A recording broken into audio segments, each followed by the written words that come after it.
ഇന്നിപ്പോൾ ഭയങ്കര തിരക്ക് പിടിച്ചൊരു ദിവസമാണ്. മെയിനായിട്ടുള്ള റീസൺ എന്ന് പറഞ്ഞാൽ കാക്കാൻ്റെ കുട്ടി ഹോസ്പിറ്റലിൽ അഡ്മിറ്റാണ്. അങ്ങോട്ട് ചോറ് കൊണ്ടു കൊടുക്കണം.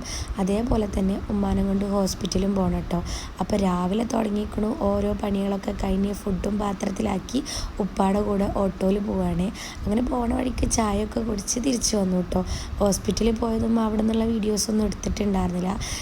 ഞങ്ങളുടെ ഉമ്മാനെ കാണിക്കണ ഹോസ്പിറ്റലിൽ വരുന്നത് ഷൊർണൂർ ഭാഗത്താണ്. ഞാൻ പോണ വഴിക്ക് ഷൊർണൂരല്ല, തൃക്കടീരി എന്ന് പറയും, ആ ഭാഗത്താണ് കേട്ടോ. ഞാൻ പോണ സമയത്ത് ചോറുണ്ടല്ലോ അതിങ്ങനെ പാത്രത്തിലാക്കിയിട്ടുണ്ടായിരുന്നു. എനിക്ക് ചോറ്റും പാത്രത്തിലത്തെ ചോറ് കഴിക്കാനൊരാഗ്രഹം.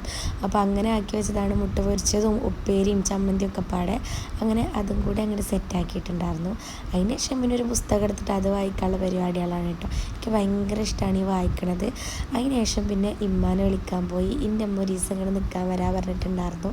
അപ്പോൾ ഉമ്മാനെ വിളിക്കാനുള്ള പോക്കാണ് കേട്ടോ. ഉപ്പാൻ്റെ ഒപ്പാണ് ഉമ്മാനെ വിളിക്കാൻ പോണത്. പോണ വഴിക്ക് നമുക്ക് സാധനം മേടിക്കാണ്ടായിരുന്നു. സാധനങ്ങളൊക്കെ മേടിച്ച് ഒക്കെ സെറ്റാക്കി വെച്ചു. അതിനുശേഷം ഉമ്മ വരുമ്പോണ്ടല്ലോ നല്ല അടിപൊളി ചോക്ലേറ്റ് കേക്ക് കൊടുത്തിട്ടുണ്ടായിരുന്നു കേട്ടോ.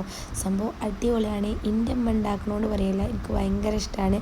എനിക്കിങ്ങനെ ക്രീമില്ലാണ്ട് ഇങ്ങനെ ഗനാശ ഒഴിച്ച കേക്ക് ഭയങ്കര ഇഷ്ടമാണ് കേട്ടോ. അപ്പോൾ അതിൽ നിന്നൊരു പീസ് എടുത്തതിന് ശേഷം പിന്നെ ഞാൻ ചിക്കൻ്റെ ബിരിയാണി വെക്കാൻ പോയി. പിന്നെ അയിമ്മലുള്ള തിരക്കായിരുന്നു. അതൊക്കെ അങ്ങനെ ഉണ്ടാക്കി വെച്ചതിന് ശേഷം പിന്നെ അനിയത്തിക്ക് ചെരുപ്പ് എടുക്കാനും കൂടി പോയിട്ടുണ്ടായിരുന്നു കേട്ടോ. ചെരുപ്പെടുത്തു, എനിക്കൊരു ചെരുപ്പെടുത്തു. അതിപ്പോൾ എന്തോ എനിക്ക് പറ്റുന്നില്ല, അത് ഇൻഷാ അല്ലാഹ് മാറ്റണം. അതിന് ശേഷം വീട്ടിലെത്തിയിട്ട് ഞങ്ങൾ ബിരിയാണി കഴിച്ചിട്ടുണ്ടായിരുന്നു. ഞാനൊരു ഹൈദരാബാദി സ്റ്റൈലുള്ള ബിരിയാണിയാണ് എൻ്റെ മനസ്സിലുണ്ടായിരുന്നത്. പക്ഷെ ഉണ്ടാക്കി വന്ന് നോക്കുമ്പോൾ കറക്റ്റ് അങ്ങോട്ട് ഹൈദരാബാദി ബിരിയാണി ആയിട്ടില്ലെങ്കിലും സംഭവം കൊള്ളായിരുന്നു കേട്ടോ. വേറൊരു ഡിഫറെൻറ്റ് ടേസ്റ്റ് ഉണ്ടായിരുന്നു. ഞാൻ ഒരു ഐഡിയ വെച്ചിട്ട് ഉണ്ടാക്കിയതാണ്.